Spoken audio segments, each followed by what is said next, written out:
नमस्कार, मैं हूं ईशा और आप देख रहे हैं उत्थान न्यूज।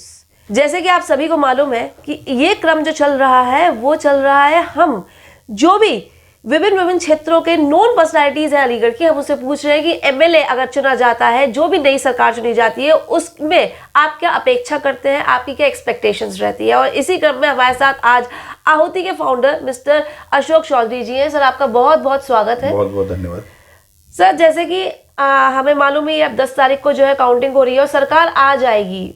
अब जो भी सरकार आए, बहरहाल जो भी सरकार चुनी जाती है, उससे आपकी क्या अपेक्षाएं रहती हैं? आप क्या चाहते हैं कि प्रदेश में और अपने शहर में तरक्की हो और उन्नति हो?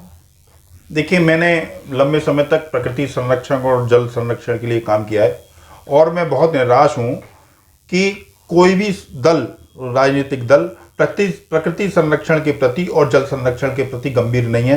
और योगी सरकार भी।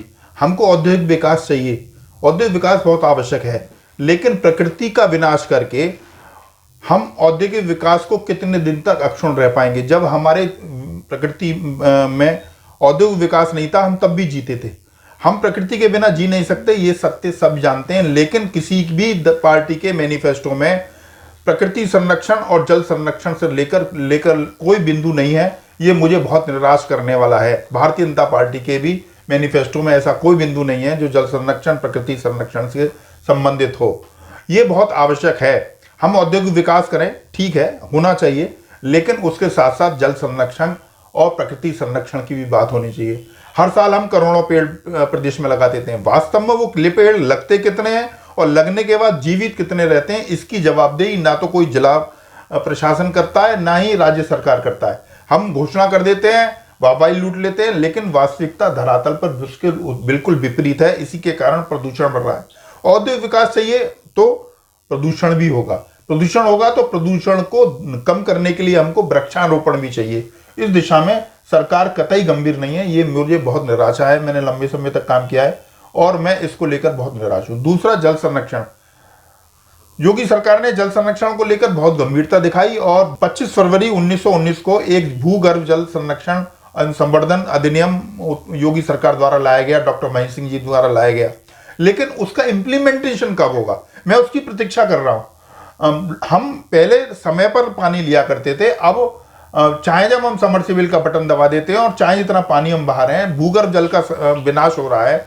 इधर पोखरों को और कब्जों को भूमाफियाओं ने कब्जा कर लिया और वो भूमाफिया किसी ना किसी जनप्रतिनिधि के संरक्षण में या भारतीय जनता पार्टी की सदस्यता लेकर पदाधिकारी बनकर उस तालाबों और पोखरों पे कब्जा करने की मुहिम चला रहे हैं। कोई भी व्यक्ति बोलता है तो उसको डैमेज करने की कोशिश की जाती है। मुझको भी डैमेज करने की कोशिश की गई।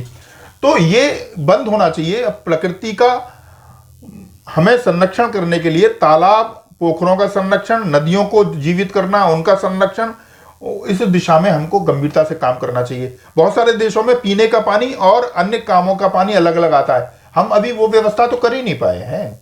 लेकिन प्रकृति संरक्षण के प्रति सरकारें गंभीर नहीं है और इसको लेकर मुझे बहुत अच्छा नहीं लगता है। मैं योगी सरकार जी से अपेक्षा करता हूं, वो आएगी ही, ये भी निश्चित है कि इस दिशा में कहीं ना कहीं गंभीरता से काम होना चाहिए। जैसे आपने कहा सबमर्सिबल की एक बहुत अच्छी आपने एक पॉइंट उठाया। इसको अक्सर मैंने भी ये कवर किया था पिछले साल और ये एक स्टोरी बनाई थी। सबमर्सिबल में कुछ ऐसा चीज लगा सकते हैं या कहीं ना कहीं, क्योंकि पहली बार जब मैंने नगर आयुक्त से, जब ये यहाँ प्रेम रंजन जी थे, उनसे बात की थी, उनका पहले तो लगाना ये इलीगल है, पर फिर भी हम देख रहे हैं हर घर में, हर सोसाइटी में सबमर्सिबल लगे हुए हैं। कुछ ऐसे उसमें मीटर लग सकते हैं कि सिर्फ एक लिमिटेड अमाउंट ऑफ वाटर ही, पानी सिर्फ लिमिटेड अमाउंट ही चल जाए। उत्तर प्रदेश सरकार इस संबंध में अधिनियम पास कर चुकी है। मैं जैसे आपको बताया, हर समरसेबिल का और हर ट्यूबवेल का पंजीयन आवश्यक है और पंजीयन आवश्यक नहीं है, उसमें हम कितना कंज्यूम कर रहे हैं ये बताना आवश्यक है। और उन्हीं घरों में लग सकता है जहाँ रेन वाटर हार्वेस्टिंग हो। हमारे यहाँ रेन वाटर हार्वेस्टिंग तो हो नहीं रही, केवल पानी हम निकाल रहे हैं, जमीन में डालने का काम नहीं कर रहे। उस व्यक्ति को समरसेबल लगाने का वास्तव में अधिकार ही नहीं है जो रेन वाटर हार्वेस्टिंग जिसने न लगा रहा, क्योंकि ये अधिनियम है लेकिन इसका इंप्लीमेंटेशन नहीं हो रहा। दूसरे, जो सफाई अभियान है, पूरे प्रदेश में कहीं भी गीला सूखा कूड़ा और सूखा कूड़ा अलग अलग नहीं उठाया जा रहा। इसके कारण कोई भी प्रोजेक्ट काम नहीं कर रहा है जो कंपोस्ट खाद बनाने का हो या कूड़े के निस्तारण का हो या उससे बिजली बनाने का हो। किसी घोषणाएं होती हैं लेकिन सब भ्रष्टाचार में डूबा हुआ है। मैं योगी जी से अपेक्षा करता हूं कि इस दिशा में भी उनको काम करना चाहिए। जी जी। अगर हम अब एमएलए की बात करें, जो भी एमएलए आए, उनसे आपको क्या अपेक्षाएं रहेंगे अपने शहर को एक स्वच्छ, एक अच्छा शहर बनाने के? देखिए, बहुत सारे काम है। एक तो अलीगढ़ में कोई भी प्राकृतिक स्रोत हमारे पास नदियों का नहीं है जिससे कि हम पेयजल को ले सकें। केवल हम भूगर्भ जल के ऊपर निर्भर कर रहे हैं। आबादी बढ़ती चली जा रही है और समरसेबल के कारण और बढ़ती आबादी के कारण भूगर्भ जल का बुरी तरह दोहन हो रहा है। और आज 200 सवा 200 के पर समरसेबल का पहुंच गया है स्तर। इसको बचाए रखने के लिए बहुत आवश्यक है कि हम रेन वाटर हार्वेस्टिंग को प्राथमिकता दें, कंपलसरी लगवाएं जहां समरसेबल लगे। दूसरे सुमेरा जाल जो प्रोजेक्ट है जिसमें 50 क्यूसिक पानी अलीगढ़ आना है, मैं लगातार संजीव जी से, विधायक थे संजीव जी से भी कहता रहा, लेकिन पता नहीं क्यों उन्होंने इस दिशा में जितना भी काम किया होगा, किया ही होगा, मैं जानता हूं, शायद राज्य सरकार का उनको समर्थन नहीं मिला होगा। मुझे लगता है कि जितने भी हम सामाजिक क्षेत्र में काम करने वाले लोग हैं उनको गंभीरता से इस विषय को उठाना चाहिए और समेरा जाल प्रोजेक्ट अलीगढ़ में लगे, इसका प्रयास करना चाहिए। कूड़ा रात को उठे, बड़े शहरों में रात को उठता है, रात को कूड़ा उठने का 12-12 1-1 बजे तक कूड़ा पड़ा रहता है। अभी आपने उस पर एक डॉक्यूमेंट्री बनाई थी। तो कूड़ा रात में उठना चाहिए और समय पर लोग कूड़ा डालें, ये भी नागरिकों की जिम्मेदारी है, वो भी एक हमारा विषय है। और दूसरे वृक्षारोपण अलीगढ़ में जितना होना चाहिए उसका 10% भी नहीं है। तो जनप्रतिनिधियों को यह आवश्यक है कि वो जो निर्यातक हैं या बड़ी कंपनियां हैं या और अन्य लोग हैं, बड़े व्यापारी हैं, उनके सहयोग से हम ट्री गार्ड तैयार करा सकते हैं समय पर। अभी समय भी है, अभी तो हम मार्च चल रहा है, हम बड़ी संख्या में हजारों ट्री गार्ड हम तैयार करा सकते हैं, उनका लोगो लगाकर, उनकी कंपनी का लोगो लगाकर। और हम शहर के चारों तरफ और हाईवेज में हम ऐसे ट्री गार्डों को लगवाकर पूरे जनपद को और अलीगढ़ महानगर को हरित क्षेत्र में कन्वर्ट कर सकते हैं।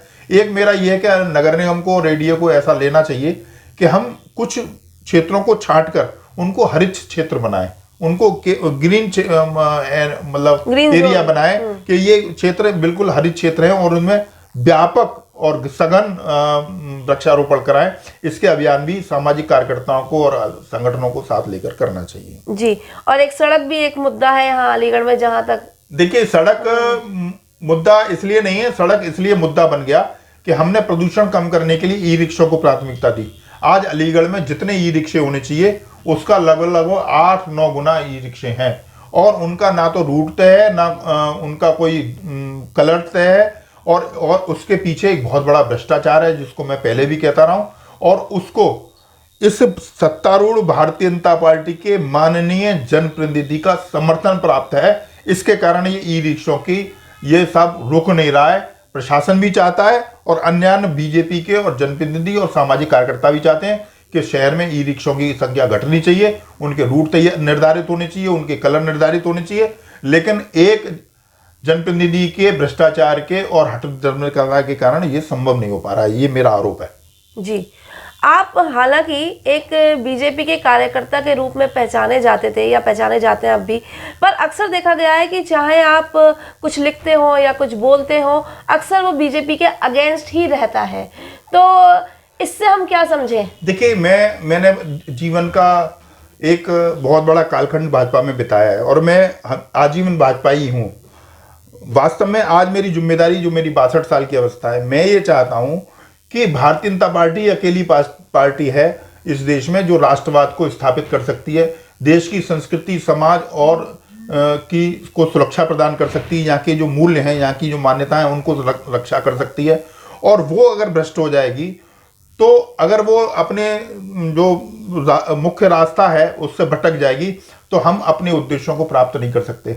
हमें इस भारत को विश्व की महाशक्ति बनाना है, इस संस्कृति को पूरे भारत विश्व में हमें स्थापित करना है। इसलिए भारतीय जनता पार्टी को शुद्ध रखना, उसको ठीक दिशा में रखना, उस नैतिकता जिम्मेदारी को समझते हुए मैं लगातार कोशिश करता हूं कि भारतीय जनता पार्टी लोगों को एक मैं दीपक दिखा सकूं ताकि वो सही रास्ते पर चलते रहें। जी। एक आखिरी सवाल, बेसिक इंफ्रास्ट्रक्चर की अगर बात करें शहर की, तो उसमें क्या क्या सुधार होने जरूरी है? देखिए, मेरी जब आदरणीय अजयदीप सिंह जी यहाँ के कमिश्नर हुआ करते थे, उस संबंध में मेरी कई बार उनसे बात हुई और ट्रैफिक पर मैंने कई सेमिनार भी उनके सहयोग से आयोजित कराई। बहुत सारे विषय हैं, जैसे कि अलीगढ़ में मेट्रो लाई जा सकती है। अलीगढ़ में सारसोल से लेके और धनीपुर मंडी तक एक ओवर ब्रिज बनाकर ट्रैफिक को निकाला जा सकता है। यहाँ पर अनिवार्य रूप से एनक्रोचमेंट खत्म करके और हम यहाँ की यातायात व्यवस्था को सुधार सकते हैं। अलीगढ़ के इंटीरियर में कहीं भी वाहन स्टैंड नहीं है, उनको हम माल गोदाम पर या नगर निगम की बहुत सारी ज़मीनें बाराद्वारी वगैरह पड़ी हुई हैं, उनको हम डेवलप कर सकते हैं। और बहुत सारे काम हैं जो अलीगढ़ के सुधार के लिए हमको किए जाने चाहिए, जो नहीं किए जा रहे हैं। और मैंने आपको बताया कि नालों को ढकना चाहिए, नालों को ढकने का काम नहीं हो रहा। डेयरियों को अलीगढ़ के बाहर करना चाहिए। मैं ये नहीं कह रहा हूँ दूध का सप्लाई किसी भी समाज के लिए बहुत आवश्यक है, लेकिन उनके लिए कोई जगह तय करना। डेयरी ऐसी थोड़ी चली जाएंगी, आपने ऊपर से आदेश आया कि डेयरी बाहर करो और आपने आदेश जारी कर दिया और फिर उनके साथ आप हंगामा कर रहे हैं। आप उनके लिए चारों दिशाओं में जगह नियत करिए सरकारी जमीन पर और वहां डेयरी शिफ्ट कराइए, उनको अनुदान दीजिए ताकि सस्ते भावों पर उनको जमीन मिल सके और वो डेयरी वहां शिफ्ट हो सके। उसके कारण तमाम करोड़ों रुपया हमारा नाली सफाई में खर्च होता है। नाला सफाई कौन से शहर में होती है? अलीगढ़ में होती है। और कीचड़ सड़कों पे पड़ी रहती है। नाले ढक दिए जाएं और डेयरी बाहर कर दी जाए तो यहाँ कीचड़ भी साफ नहीं करनी पड़ेगी। यहाँ का सीवर सिस्टम पूरा डैमेज पड़ा हुआ है। यहाँ 68 के उसका MLD का यहाँ पर सीवर पंप लगना है, जबकि लगना चाहिए 162 का, वो भी लग नहीं पाया है। अभी तक हम बेसिक जो आवश्यकताएं हैं शहर की नगर निगम पूरी नहीं कर रहा है, लेकिन वो टैक्स इम्पोज हर तरह के करता है, शोषण हर तरह के करता है। ये सब रोका जाना चाहिए। इसका विश्लेषण हमारे माननीय जनप्रतिनिधियों को बैठकर सामाजिक कार्यकर्ताओं के साथ करना चाहिए और सकारात्मक रूप से अलीगढ़ के विकास के लिए हम जो कुछ भी कर सकते हैं वो हम करने को तैयार हैं। इसमें एक गौवंश का भी मुद्दा बहुत जरूरी है। देखिए, गौवंश का मुद्दा यह है कि जब से माननीय योगी जी उत्तर प्रदेश के मुख्यमंत्री बने हैं, तब से अवैध कटान गायों की खत्म हो गई और अवैध कटान खत्म होने के कारण गाय तो गौशाला में पहुंच रही हैं, लेकिन जो उनके बिजार है वो सड़कों पे घूमता रहता है और सड़कों पे नहीं घूमता है, वो खेतों में घुस कर खेतों को खा रहा है। बहुत सारे अलीगढ़ के महानगर के या निकटवर्ती लोगों ने अपने खेतों को बोना बंद कर दिया। रात को बिजार घुस जाते हैं और पूरी फसल तबाह कर देते हैं। पूरे आप सड़क पर किसी भी सड़क पर चले जाइए, आपको सैकड़ों बिजार मिलेंगे। हालांकि मोदी जी ने भी इस विषय को रखा है और योगी जी भी इस विषय में चिंतित है। ये विषय उठ गया है, इसलिए इसका समाधान भी निकल आएगा, ऐसा मुझे अपेक्षा है। लेकिन बिजारों के लिए एक सुदृढ़ व्यवस्था राज्य सरकार करेगी, ये मुझे पूरी आशा है। जी, आपके समय के लिए बहुत बहुत धन्यवाद। बहुत बहुत धन्यवाद। तो ये थे हमारे साथ श्री अशोक चौधरी जी। देखते रहिए उत्थान न्यूज। नमस्कार।